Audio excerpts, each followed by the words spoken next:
করা বাবার দেহ, সেপটিক ট্যাঙ্কে দাদার, কোচবিহারে হারিম করা জোড়া হত্যাকাণ্ড। খুনের পর কম্বলে মুড়ে বাবার দেহ শোকেসে রাখলো ছেলে। শুধু বাবা নয়, নিজের পিস্তত দাদাকেও একই সঙ্গে খুন করে দেহ সেপটিক ট্যাঙ্কে ফেলে দিল যুবক। চাঞ্চল্যকর এই জোড়া হত্যাকাণ্ড ঘটেছে কোচবিহারের কোতোয়ালি থানার বৈশ্যপাড়া এলাকায়। খবর পেয়ে ঘটনাস্থলে পৌঁছেছেন জেলার পুলিশ সুপার সহ জেলা পুলিশের উচ্চপদস্থ কর্তারা। অভিযুক্ত প্রণব বৈশ্য পলাতক।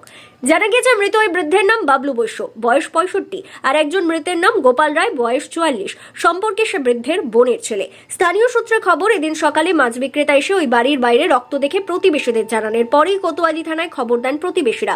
ঘটনাস্থলে পুলিশ এসে দরজা খুলে ঘরের মধ্যে ঢুকে কাউকে দেখতে পায়নি। আচমকাই পুলিশ কর্মীদের নজর যায় ঘরে রাখা একটি শোকেসের দিকে। শোকেস খুলতেই তার ভেতরে কম্বল মোড়া অবস্থায় বাবলু বৈশ্য নামে ওই বৃদ্ধের দেহ উদ্ধার হয়। স্থানীয়দের থেকেই পুলিশ জানতে পারে পলাতক গোপাল বৈশ্যর পিস্তত দাদা প্রায় 1 মাস ধরে নিখোঁজ হয়েছেন। এরপরই পুলিশ বাড়ির চারপাশে তল্লাশি শুরু করে। তখনই বাড়ির একটি পরিত্যক্ত সেপটিক ট্যাঙ্কের ভেতর থেকে নিখোঁজ গোপাল রায়ের দেহ উদ্ধার হয়। স্থানীয় বাসিন্দারা জানাচ্ছেন, বাবা বাবলু বৈশ্যর সঙ্গে ওই বাড়িতেই থাকতো অভিযুক্ত প্রণব বৈশ্য, বয়স 31 বছর। কয়েক মাস আগে তার মায়ের মৃত্যু হয়েছে। মাঝে মধ্যে ওই বাড়িতে আসতেন প্রণবের পিস্তত দাদা গোপাল। কেন প্রণব বাবা এবং দাদাকে খুন করলো তা জানার চেষ্টা করছে পুলিশ। দেহ দুটি উদ্ধার করে ময়না তদন্তেও পাঠানো হয়েছে। কবে প্রণব বাবা এবং পিস্তত দাদাকে খুন করেছে, ময়না তদন্তের রিপোর্টেই তা স্পষ্ট হতে পারে। অভিযুক্তের খোঁজে শুরু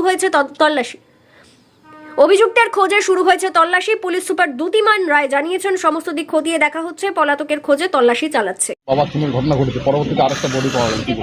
হ্যাঁ, প্রথমে আমরা যেটা পেয়েছিলাম যে প্রণব বৈশ্যর বাবা যে রয়েছেন, কি নাম, বিজয় বৈশ্য, উনি, আর হচ্ছে পরবর্তী হিসেবে আমরা তার পিস্তত দাদা যে আছে গোপাল রায়, তার বডিটাও রিকভার করেছি, আমরা তদন্ত করে দিচ্ছি।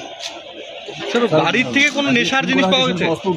এগুলো সব তদন্ত করে দেখা হবে, এগুলো উদ্ধার করা হয়েছে, আমরা ফরেন্সিক রিপোর্ট দিয়ে দেবো। এটা কি খুন করা, খুন বলা মনে হচ্ছে এখন? আসলে কি হয়েছে? আমি শুরু থেকে আমি যা দেখেছি সেটা বলবো, কালকের থেকে কি হতো সেটা বলেন। এই বাড়িতে কি হতো, কে কে থাকতো? এই বাড়িতে থাকতো প্রথমে ওর মা, অভিযুক্তের মা, অভিযুক্তের বাবা, অভিযুক্তের পিসি এবং পিস্তত দাদা, এই 4 জন বাড়িতে থাকতো। যদিও পিস্তত দাদা এবং পিসির পাশে একটা জায়গা আছে, ওখানে ওরা ঘর করে থাকতো, কিন্তু দিনের বেলা এখানে কাজকর্ম করতো, এখানেই থাকতো। গত 4 মাস আগে ওর মা স্ট্রোক হয়ে মারা যায়।